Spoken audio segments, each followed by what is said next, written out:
All right, we're live. This is a new show type I'm trying to do, which is this cool friend episode. When we were doing a lot of live shows in the past, people said the coolest shows you do are with guests. And so I'm trying to do more shows with guests. And today we have my friend. This is actually a friend of mine. This isn't just like made up friend, an actual friend of mine, Greg Babikoff, who's on the show. Welcome to the show, Greg. Hi, Zach. Thanks for having me. Yeah, of course. And one thing about this new show is we're not going to do it at a set time. It's going to be whenever people are available. Tonight we're competing with Thursday Night Football. So if you're a Packers fan or a Lions fan, you're going to watch this probably later. But we're definitely competing with Thursday Night Football. Greg, are you a football fan? Not really. I haven't been into football that much. Just one of those weird things, yeah. Well, I am. And I'm a big fantasy football player, and I have somebody playing fantasy football right now. I have a Monra St. Brown in the Lions who is playing. So when I get done with this, I got to focus on that. But let's get started. Greg, so for those of you who don't know, Greg is a prolific cat boater. We boated a bit here when he lived in Oregon. Stuff like the Wind and the Clackamas, and I don't know where else we boated together. Mainly the Wind and the Clackamas. But Greg went on to take cat boats down like waterfall runs like Canyon Creek, and he moved to Idaho, and he's got on the North Fork of the Pit a lot. And you're still living in Idaho, right? Yeah. Yep. And so what have you been doing lately? What's the past, what have you been boating lately? Summer's been pretty busy. I've been hanging out actually in Idaho, and it's beautiful over here. And I actually haven't been doing a ton of boating this year. We did just get back from the Bear. The Bear was a American whitewater release. It's over in Gracie, Idaho. Wow. So that is a super fun run. American whitewater went to bat for us, and they release that twice a year for the weekend. So we had a few people come over from Colorado, a couple of guys from New Mexico, a few from Boise, myself, a couple people from Utah, and that is a super fun run. So it was great to see everybody. What's the run like? It's a short run, and it's pool and drop with the exception of a couple of spots. Boo Boo is the one big Class 5 rapid in it. Mm-hmm. And it's got a big entry hole that you got to move to the left of, and it's kind of sticky. It's a tight line over there. And I've done 13 laps on it now, and out of all 13 laps, we've had some form of carnage. And this is over the last 2 years. So it's a significant run, but it's fun. It's the end of the year. It's flowing. It's always consistent. So it's great to see everybody again. It's like a lot of those runs at the beginning or the end of the season where you get to see everybody that, you only see at one spot usually. Is this all cat boaters? Is everybody cat boating? No, we had a couple of R2s. There was a lot of kayakers. The cat boats are kind of new to it. We started going over, and there's a few people that have done it over the past, but I don't think it was a big draw, so to speak. Mm-hmm. And so some friends came over from Colorado, and they heard about it and told me about it and said, hey, you should come check this out. And so that was 3 years ago, and we've been going back in the spring and again in the fall to run the Bear. Sweet. So, yeah, it's been a lot of fun. It's a good, like I said, good run. It's nice to have those fall runs where there's a release because all the snowpack is done. It's not raining. It's nice. Exactly. You probably were doing the same run all summer because it's some sort of dam release like North Fork Pad or in California, the South Fork of the American. But to have something to just change it up in September is amazing. Something like that. Yeah, it's a lot of fun. And like I said, there's a lot of people that travel from some distances, so it's great to see all of them. And yeah, the circle's growing. The circle of cat boaters? The circle of cat boaters is growing. There's a couple of up and comers now. So, and my friend Josh and I, he hit me up recently. He says, hey, let's get the North Fork Rendezvous going again. So I think late July next summer, we're going to have a place to camp out, and some veterans and some people that, want to get out and see what the North Fork's all about. So Josh's thing is, let's bring cat boating back to the North Fork. What's the North Fork Rendezvous? I've never heard of that. It's just a get together. Dave Nissen did it years and years ago. And it was just a big group of cat boaters, that got together on the North Fork for a weekend, camped together, ran the river. I'd been to a couple of them, and then they kind of broke up over the years. Not as many people are running it now. And so it was a chance to, be out there with people that did run it and run different sections of it. So you could put in below, Nutcracker and run Disneyland and S-turn and take out, above, or you could run the swinging bridge down to Decision Beach, the upper section. There was just different sections. And so it was a great way to see it in different ways with people you were confident with. And so we called it the North Fork Rendezvous, and it hasn't happened in a few years. So Josh got a hold of me recently and says, "Hey, let's bring this back." I'm all over it. Let's do it. There's people out there that want to do this stuff. So we're going to extend the hand out and the place to do it and put a date on it and sweet. Come on over and see what it's all about. It sort of feels, I love capboating. that's how you and I met, was probably doing the wind with the Wind River Gentlemen's Boating Club. I'm guessing that's where we probably met. And when I moved here, there was like 8 or 10 people almost every weekend doing these like gentlemen's club runs down the Wind. It sort of died off the past 7 or 8 years. John Meyer moved back, so we've been kind of trying to do it again, but it's like the two of us sometimes. Yeah. It seems like capboating sort of dying off. Doesn't it feel that way to you?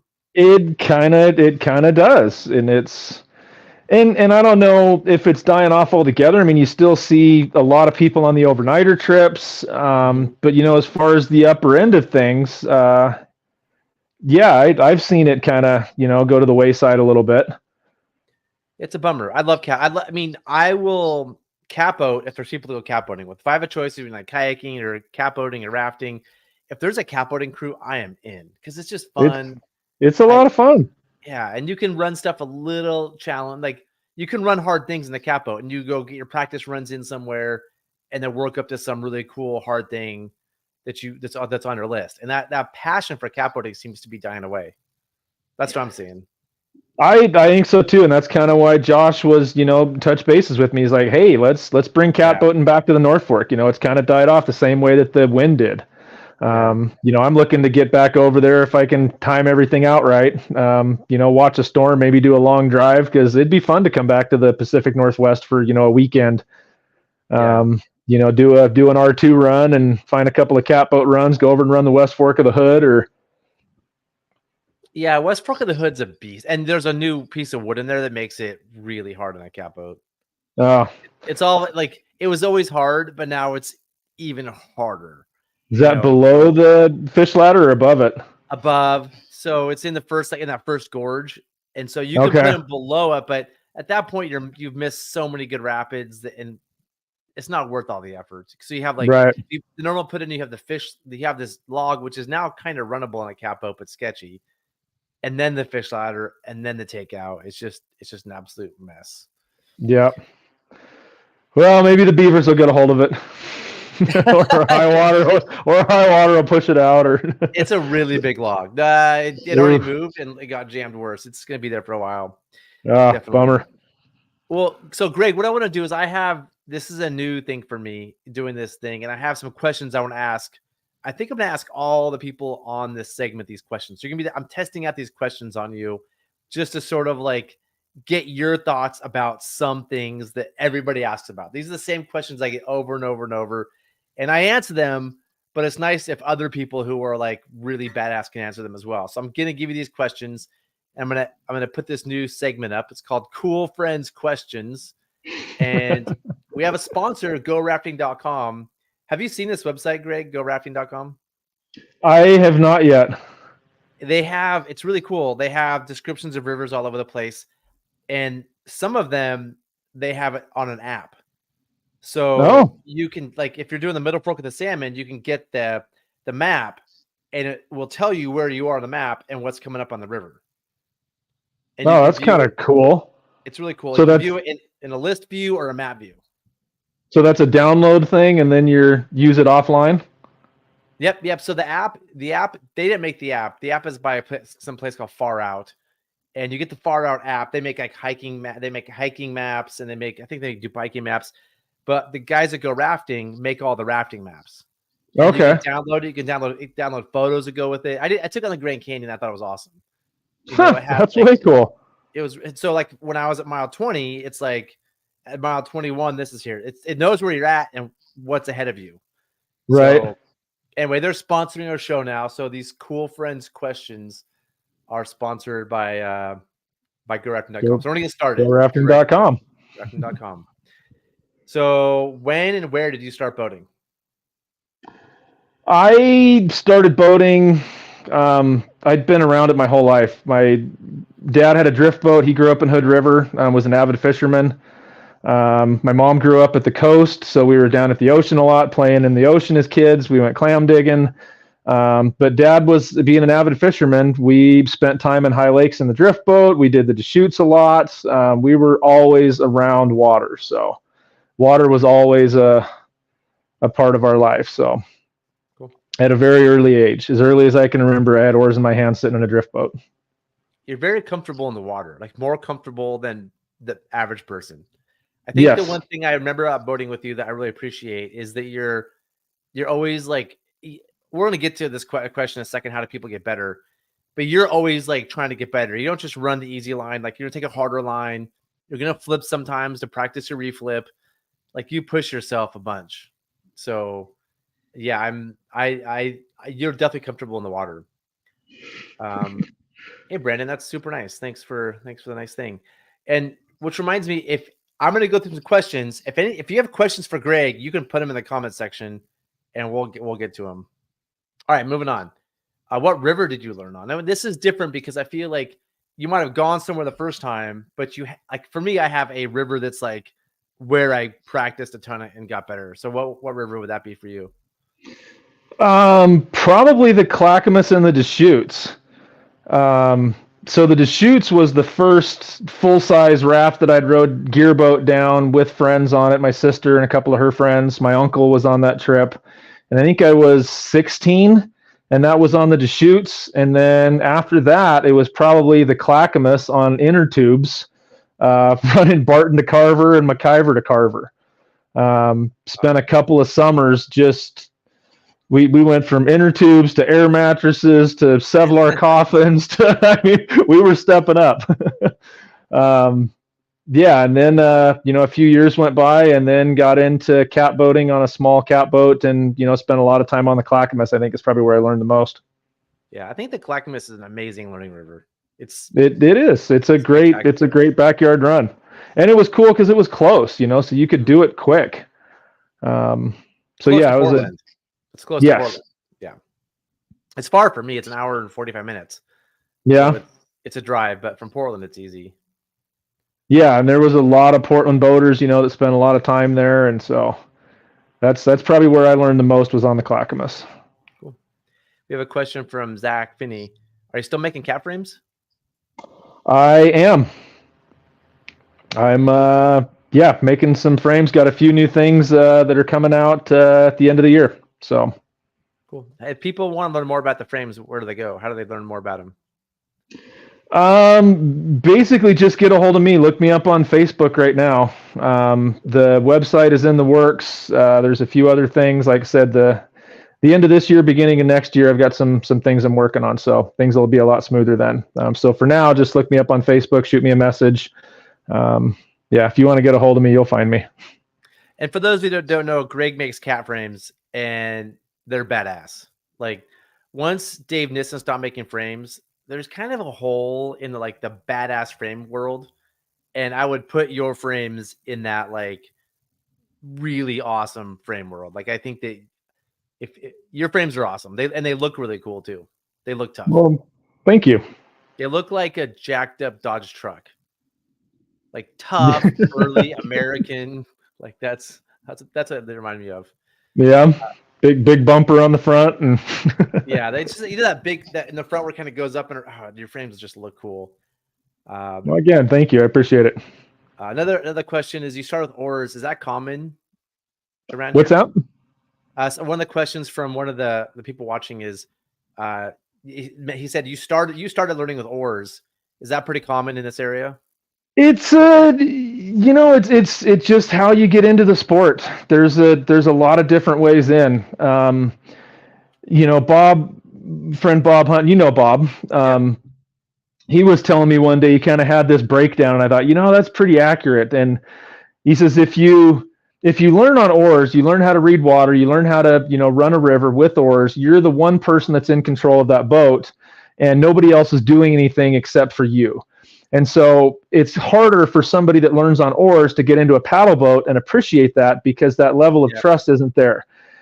If you get into it with a paddle boat, because that's the only opportunity you have, that's how a lot of people get into it. You're there with a lot of other people. You have a guide in the back. The boat moves differently, but you gain an appreciation for paddling, and then you can, progress into rowing. And not that you can't do one or the other. He says, it's just usually if you start off with oars, you're not going to get into paddling or have as much appreciation for paddling if you go from paddling to rowing. And I was that way, and that's why I wanted to learn, rafts. And I was like, rafts scared me because I was always the guy with oars in my hand. And that's when I joined Oregon rafting team and thought, okay, well, these guys are, good. They're, a little on the crazy side. We'll fit right in. So that's when I got into rafting and learned R2s and, how a boat moved, and got into racing. And so I think both are, you can get into it any way. Yeah. I think up here in the Northwest, there's just a lot of multi-day trips, and that's people's goals to do multi-day trips. And so usually on a multi-day trip, you're rowing. Correct. Yep. Like if you're more of a day tripper, that's more paddling, like R2ing, because like if you show up with an oar boat, it's a lot of work. You have to like get the raft, put the frame on, put the oars on. You need a trailer. It's more gear intensive for day trips, but for multi-day trips, 2 in a row. So I think it depends on people's goals. For sure. All right, back to my questions, Greg. Get ready for this. This is going to get good. Orlocks or pins and clips? Orlocks. All right. Open orlocks. Open orlocks. Why did you say open orlocks? Why is that so important? So this has been on my mind for a while, and to dive into this rabbit hole again, I have learned I like open orlocks, just the way that it releases energy, the way the oar moves. And I understand why people use pins and clips, and I understand why people use oar rights. And what I'd like to see more of is convertible oar rights, because I've seen more problems with an oar right spinning to where now you miss every stroke, and there's nothing you can do in the middle of a rapid to get an oar right fixed unless you pull it, up out of the lock, and then you're swimming around, kind of in the lock with a short oar. Maybe it's too long. You've got other issues going on. But I do understand why people like them. I personally don't, but that's what I'd like to see, is more convertibles, so that when something does happen, you can pull that convertible out of the way and be back to a regular oar until you can get out of the rapid, get safe, and then, assess your gear. Are you saying, when you say regular oar, you mean open orlocks? Yes. See how much I love them? That's just a regular oar. Even on class 5, you run open orlocks. Even on North Fork Payette, I do. Yep. For me, some sort of retention that keeps you from falling out. If like something that holds the oar in place, or if you go down like this, you hold on to the oar and keep going off to one side. I run the bungee lines, but I'm not holding on to an oar to stay in the boat. The way my frame's built, I can spin. I can move, my feet. Oh, we just lost Greg. Man, that's too bad. Maybe he'll come back in a second. Wanderer Soul, thank you so much for joining. That's from India. That's super cool. I'm gonna text Greg real fast here and see if it happens, and see if we can get it back on. And if we didn't, oh, there he is. I can go back to watching football. Yeah, technical difficulty. yeah, that's one of the struggles with doing these shows, is all the technical stuff. Yep. So you were talking about the bungees. You don't like the bungees? I do like the bungees, but I don't use them as a way to stay in the boat, so to speak. The thing I like about the bungees is when I reflip my boats, my oars are still there. They haven't moved. Yep. That's what I love the most about the bungees. I mean, that's the advantage of pins and clips too.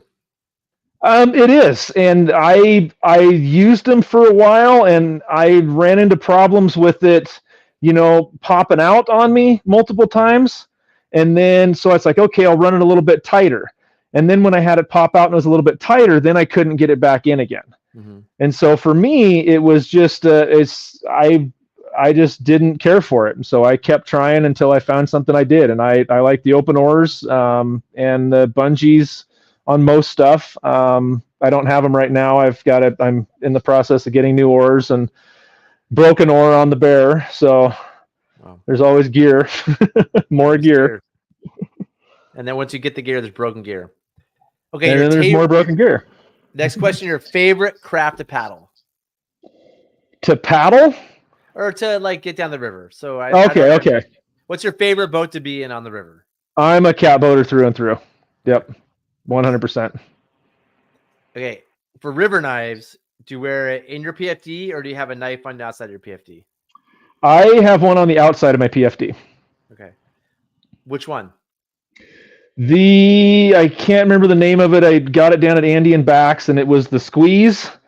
You squeeze the two handles on the outside, and it popped out of the sheath. Great. Get rid of that thing, man. I've had that thing for every swim, and it has never been an issue. Oh, no, it's not. No, it's not that the knife is an issue. It'll stay. It's amazing. The mechanism is great. It doesn't. Try to cut a rope with it sometime. Okay. Go get a piece of rope and try to cut it. Yeah. So that's the issue. It's not a sharp knife. I have experienced that. Its serrations are so small, and just the shape of the blade. It was originally a dive knife. But man, just go out, just get a piece of rope and try to cut it, and then we'll leave it at that. I will give it a shot. If you want a badass external knife, I just got this one. This is the Spyderco Enough. Somebody recommended I try this one out. If you want external, that cuts rope. Okay, and that looks like it had a pretty good sheath. You weren't worried about it popping out or anything, or? I mean, I just got it. I don't know. Okay, I mean, it's Japanese steel. It says Japan. It says Seiki Japan. Do you see that? Oh. I can't, but that's okay. Anyway, but they can. That's why I got it. I mean, it's $150 knife too. It's not cheap.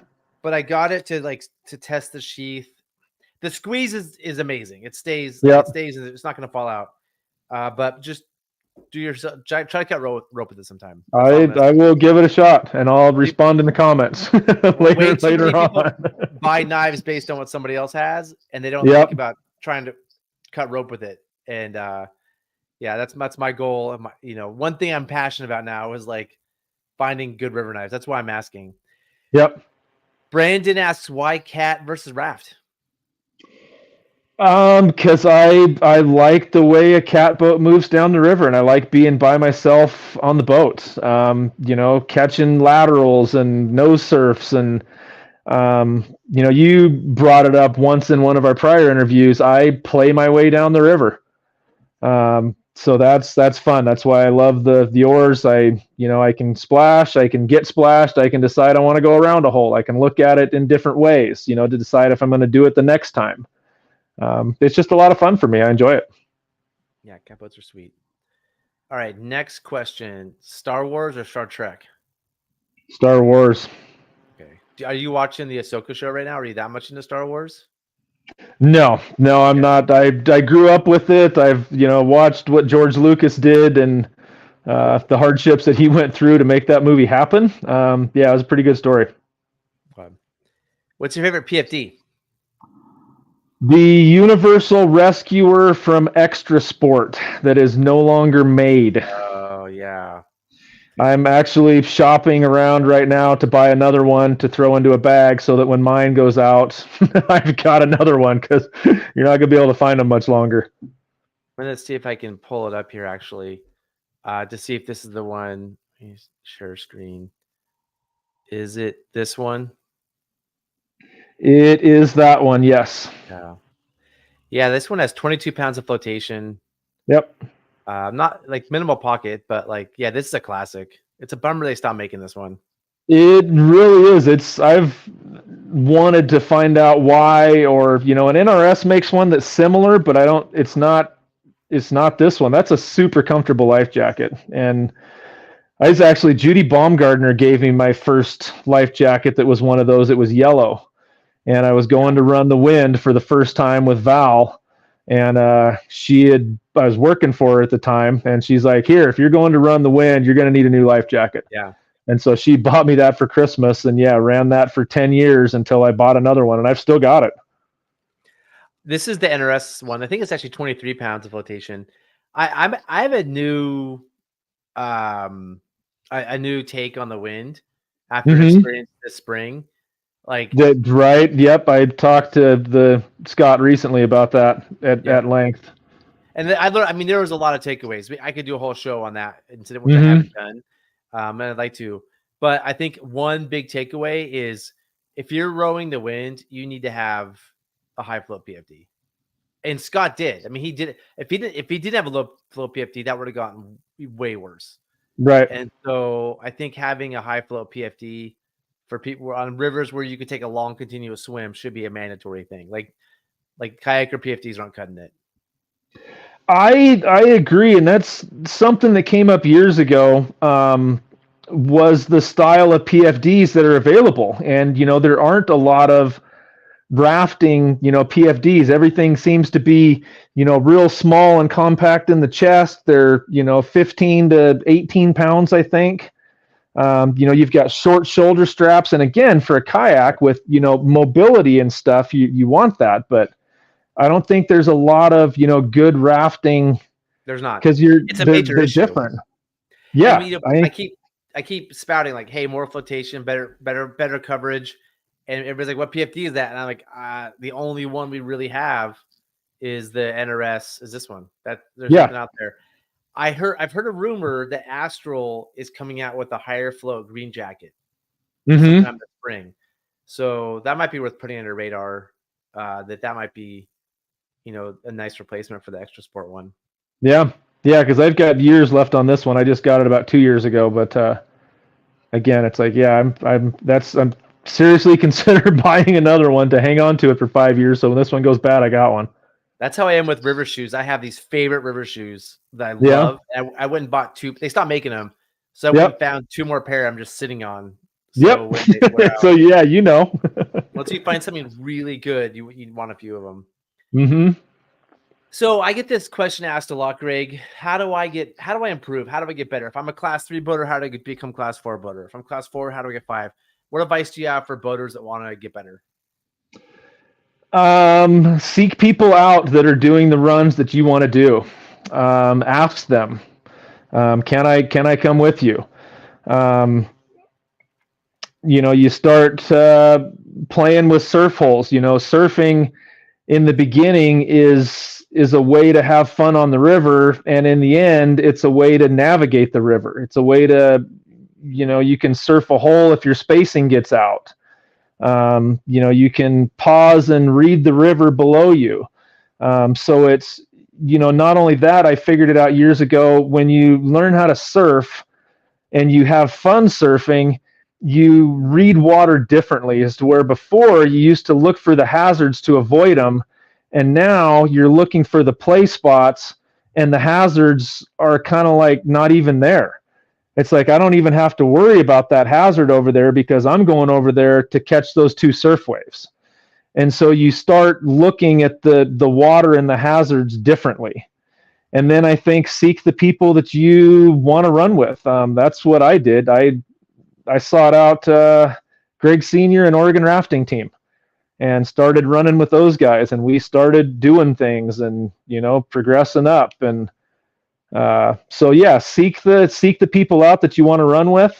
They're looking for new people too. Like you said, there's not a lot of, people that are stepping up. So when somebody comes through the ranks, make it known, get out there, shake some hands, make some phone calls, and you'll find the people to run with.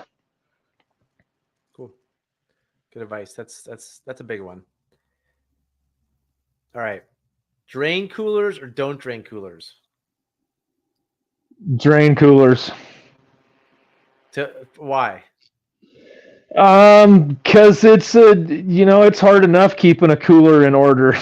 You got a bunch of water slopping around. You're trying to keep stuff on top, and stuff makes it to the bottom. And I mean, you might get I'm not into this whole science of the colder by a couple of degrees or whatever. But I've just found that it's a pain in the butt.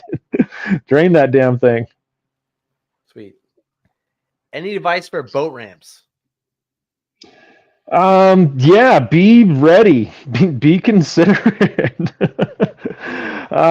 Don't be the guy that backs his boat down onto the ramp and then puts it together. Have your stuff together. Know that there's people behind you.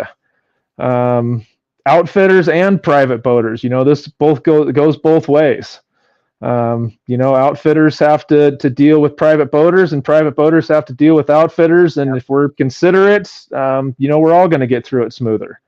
So I think just, practice a little consideration and be patient. It is what it is. Well said. Well said. And then what are your current boating goals right now? Looking forward to another trip to California next spring. Was down there with Nate Hobbs and Nicole and Scott and Jacob came down. Priscilla did a few runs with us. Nate's doing a really cool thing down there. It's a lot of fun. So it's a chance to get a bunch of people together that are, on the upper scale of boating in the class 4-5 world. Do some runs together and then hang out and learn from each other, see how each other does it.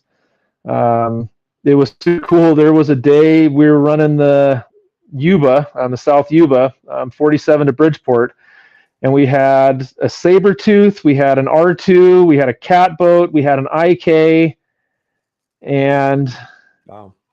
It was just cool to see that many crafts at that level, on a river that was, really hard to run. So there was some camaraderie there, and, people had respect for each other and their crafts. And, we had a guy that R1'd it, Conrad R1'd it. So, there was like multiple ways to get down this very difficult river. And we were all hanging out together, learning from each other and seeing how each other did it and having a lot of fun. So I did it for the first time this last spring and decided, I'm definitely coming back for this. This is like a lot of fun. It's an annual event that Nate puts on. Yep. And is it by invite only, or can people just tag it? Like, how do people? No, he's looking to get out there. It's but it is a higher level run. So have those skills. This isn't something that you come down to and want to start running this stuff. This is something that you've progressed to and have run that stuff and have met those people, and those people probably know about this trip. So he's not saying that nobody can go. It's kind of like, oh, you're going to get all that you want. Let's just see if you want what you're going to get. We did the South U, but we had 2 people hike out both days that we ran it, both laps. Wow. So like something went wrong, or they just got on and said, this is way over my ability level. A little bit of both. There was a couple of swims. And that upper mile was full on. And so we had a couple of people hike out, and then, ended the next one day I ended up with the raft on the back of my cat boat. So that's how we, decided this is going to, be the best option as opposed to having to hike back down in there and get the boat. So that changed my dynamics. That took us about an hour on the side of the river. We had to slide the frame forward, loosened up all the straps, and threw a 140-pound raft on the back of a cat boat for a day run. Yeah. But that's how that stuff goes sometimes. And then the other person that was in that raft, actually that day they both hiked out. And the first day, one person hiked out, and then Conrad R1'd it down the rest of the way. Wow. So that's a hard run. 49 Bridgeport's that's solid class 5 with. Yep. I'm assuming you guys did like 2 portages. We did. So we portaged the upper part that was within the first mile there, the big one. Yep, that big. And then we portaged 10 Pin Alley. And that's think, that one just long, kind of messy one halfway down. it was a tight little slot on the right. And was there a third one that we did? I know there was two for sure. Yeah. And now I can't remember if there was a third one or not, but I think there was a third one. It was a small one though. It wasn't too bad. But the one was halfway down, and it was just a tight slot. It was like a 6 to 8 foot pour over, and it just had some weird currents in there. And Nate was like, it's kind of a 50-50. Oars are pretty tight in there, so we just said let's just portage it. So we portaged that both days. Here's a question from somebody watching. Do you ever use inland marine sealant for micro holes? I have not, but I remember that name. That was a product that Judy used to carry at River Connection, was Inland Marine Products. And yeah, I think that goes into your C7 valves. But the person to ask that question would be Sean Raquel at Goodwater Boat Works. That's a Shawnee question. Inland, yeah, I would definitely call Sean. Inland Marine. If she's really busy, I'm not sure she's dying for a phone call about inland marine sealant. Yeah. True. I think I found it here on the internet. The product. It's this. I never have. Man. Like I said, I don't know that much about it. And maybe call. So another couple of people to call is maybe Riley at Air, or call Moravia's repair department. Those guys have both been in the industry for a long time. They're very knowledgeable. They're boaters as well. So that might be a. If you have, it depends what micro holes are. If it's just like a little hole, Terraid over the top, yes, it'll last for a long time. A lot of people, when they say micro holes, they have a lot of tiny holes, and their boat is like Swiss cheese. Yep. And I'm gonna say you probably have a bad boat. And I've had micro holes because in some of my boats, because we used to lay them in the gravel, and if you do that a lot, like we had a gravel area for a warehouse. If you did a lot, you'll get micro holes. So don't lay your boat in the gravel. But if you're getting a lot of micro holes, maybe it's a bad fabric. That's what I'm gonna guess. Or it's run its course. It's an old boat. It's 20 years old and it's got micro holes, and you can try that. I mean, I'm not gonna tell you what to try. Don't follow my advice on repair. Or invest in a good pump. Yeah. Brandon asks, how do you portage a 150-pound raft typically? A raft, it depends on the craft. It's usually your crew's going to come together.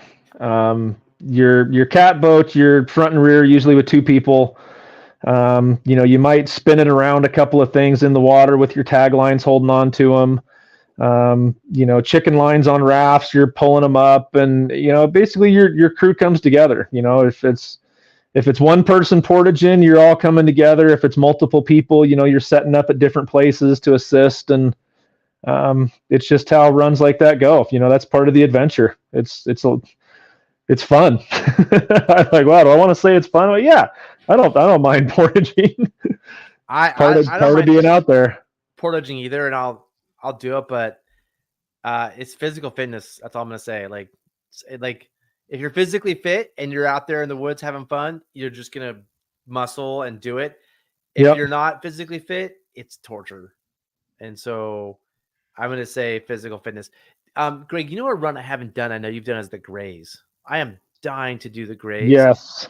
And I just can never my timing never matches up with when it's running. But I know a friend who portaged one of the rapids. I think it's Super Bowl or Picnic. I don't know. There's some rapid that they a long portage on the left. Were you there the day that Big Wave Dave got hurt? No, I was not on that trip. That was a couple of years prior. Okay.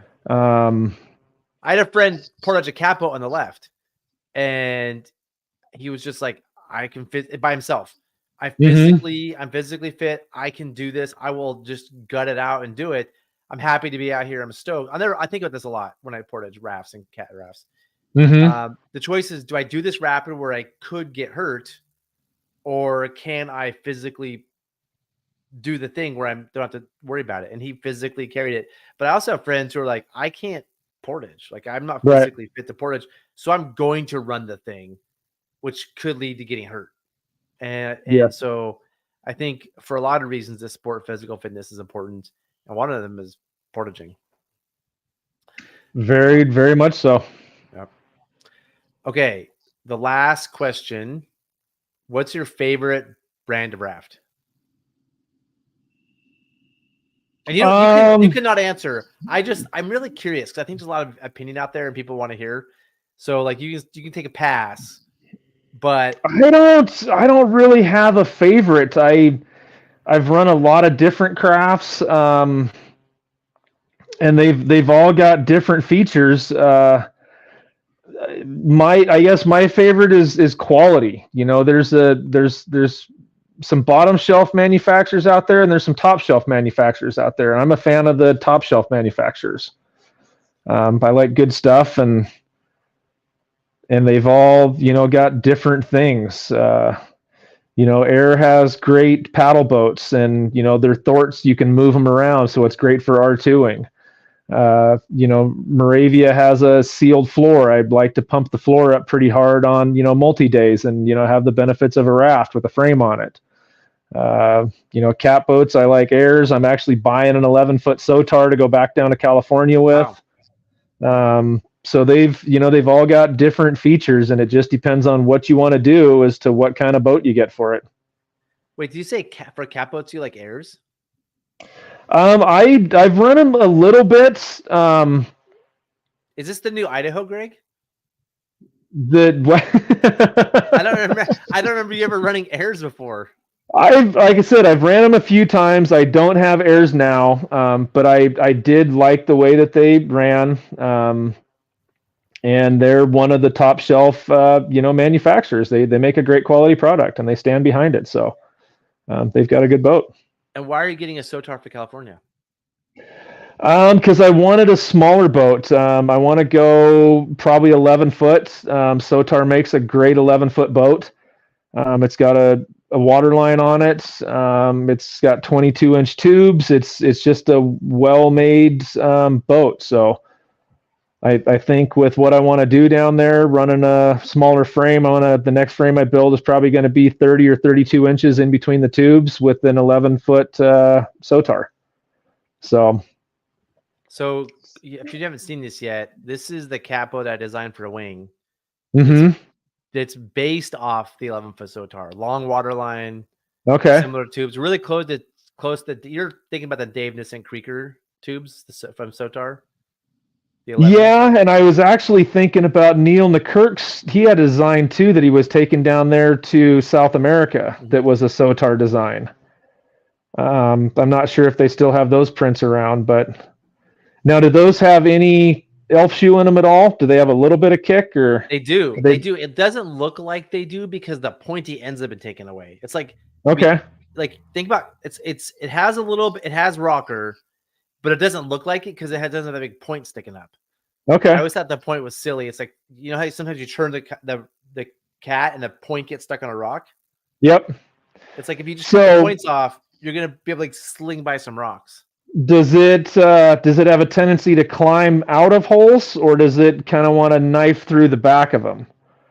Because your flatter tubes they'll slice through the wave as to where a blunt nose with a big curve on it, like the old Sotars, they want to climb. You know, it was very rare you'd even get splashed because there was just so much buoyancy in front of you, and that nose was so blunt that it would hit the bottom, and then it would just instantly, you know, climb up and over that pillow. The nose isn't that blunt. Okay. Like, let me see if I can open the spec sheet here.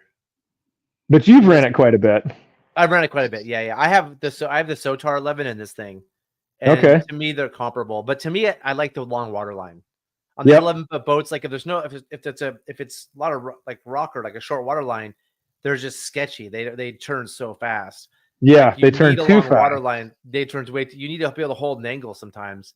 Yeah, And I so agree. you see there's a bit of kick there. It's just like a little, just that like little tip is cut off. Okay. And so it's just like a tiny bit, just one less thing to tag on rocks. But anyways, we're checking out. I'm pretty stoked on this boat. It's the only Cappo that Wing makes is this 11-footer. Okay. And it's for that kind of thing you were talking about, like very maneuverable, narrow drops. Like, I don't know. I'm a fan. I like this boat a lot. You But taking it down the wind, I'm sure. Yeah, a bunch. Okay. Yeah. And enjoy it. Yeah, it's great. It Nice. doesn't surf amazing because it has the long water line. It surfs, Sure. but it for just running down the river, it's pretty straightforward. Cool. I will look into that because that's my next boat's an 11-footer. But yeah, I mean the runs you guys were doing in California this spring. What else did you guys do other than the South Yuba? We did Kybers, which was a tributary, I think, to the South Fork American, or no, it's actually South Fork American. Oh, okay, so it's just a section of it. Okay. Yep. So we ran that. That was a great run. I think that was running around 2000, maybe 23. That's juicy. Oh, it was. Yeah, it was a great run. It kind of had a blocks off feel to it, but it wasn't because it was 2000. But it was like, wow, this has got long bubble lines. It's kind of retentive. It's in the trees. It's steep and continuous. Yep. So then we ran the North Fork of the American, the Chamberlain section. Yep. Classic.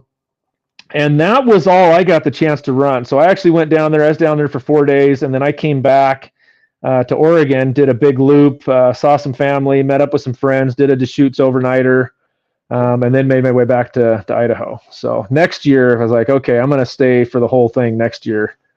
But they did the Giant Gap section. They did that the day that I left, and then hit a couple other ones that I didn't get it, that I don't remember either. So, I mean, that 11-foot cat would be ideal for 49 in Bridgeport. Nice. That's what those runs, North Fork American, 49 in Bridgeport, Kybers. Yep. For California cap boating, I would think there's 11. I was not a cap boater when I lived in California. So okay. I love to go back. I did a little bit of it, but I mainly like rafted and kayaked. I love to go back now with the cap boat and do more of those runs, but those 11-footers would be sweet. Yeah, put it on your radar. I know you got a lot going, especially in springtime. I think he does it mid-April. We are booked solid teaching classes. I thought you would be. I mean, it's crazy. It's crazy. I can't put anything else on my calendar in the spring. I heard a rumor that he might do it up here, which would be cool. It's just like I could probably get away for a day here and there, but man, we are just booked solid, so it's hard to do anything. Got it. Well, Greg, that's the end of the show. That's all the questions, and I'm trying to keep these things under 45 minutes. We just passed 45 minutes. Do you have anything you want to promote or talk about before we close this thing down? No, the one I guess recent news. Let's touch bases on recent news. I want to get your takes. How do you feel about Andy and Bax closing down? I mean, there's the political side of it. I could talk about how Portland's fallen apart, and I don't know much about it, but I'm blaming Portland falling apart on its closing down. So we get into the politics of it, which we probably shouldn't. Right. I feel like Andy and Bax was just such a huge part of the community. It's obviously a bummer, and now there's nowhere to go shopping in Portland for stuff to put your hands on stuff, right? Which matters, which doesn't matter to me anymore because I don't go shopping anymore. Right. Like I live in Hood River, so I'm not going to drive an hour to go to Andy and Bax. I used to just go there to hang out sometimes and I don't know, pick up something. But now I just buy everything online. I don't even bother going to shops. Yep. So tell me, on this note, and I've got one too, we all do. Yeah. Tell me a special story or something that you loved about that place, or something that, made you a better boater, or you learned, or somebody you met, or I mean, a little bit of history from Andy and Bax. I don't have the history that Andy and Bax everybody else does because I live an hour away. Okay. But for me, it would be just going down there and just just feeling the vibe a little bit and hanging out. But I would say my closest association with it is IK racing against Riley and Right.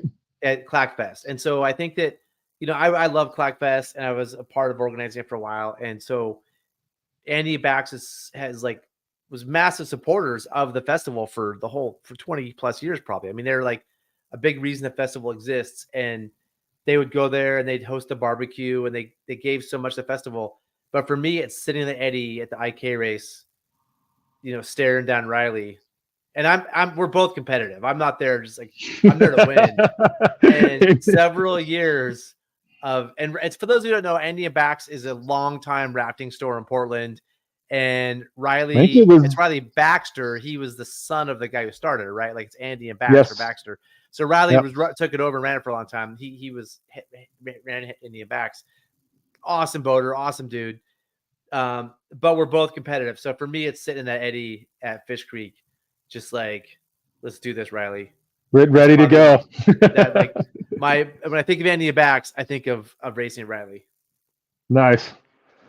Mine was the going down there in the basement, seeing Riley, visiting with him, the pictures on the wall, and going through. They had a picture album that was on like the poster flipboards, and they had all of the pictures and stuff in there dating back to years past in Clackfests, because I think it started in the 80s or early. I think it was late 80s or mid 80s. It's like 20, I think it's 30 years old now, 30-ish years old. More than that. I think it's older than that, yeah. So probably 1980. But I had the chance to recently. I went down there, and this was a couple years ago, and was talking with Ted, and was down there with my dad, and we were, just kind of BSing and, introduced myself to Ted because I'd never met him before. And he's like, oh, I've heard of you. And I'm like, well, I've heard of you, and so we got this great conversation going. And he whipped out this picture that they got disqualified in the R6 race at Clackfest because they had a 12-volt battery and a bilge pump in their bucket boat. And they were trying to hide it. And he's showing me the picture of this. And he's like, yeah, when they found out about it, we got disqualified. But I'm like, I don't know. I didn't see that in the rule book. That sounds like somebody that really wants to win to me.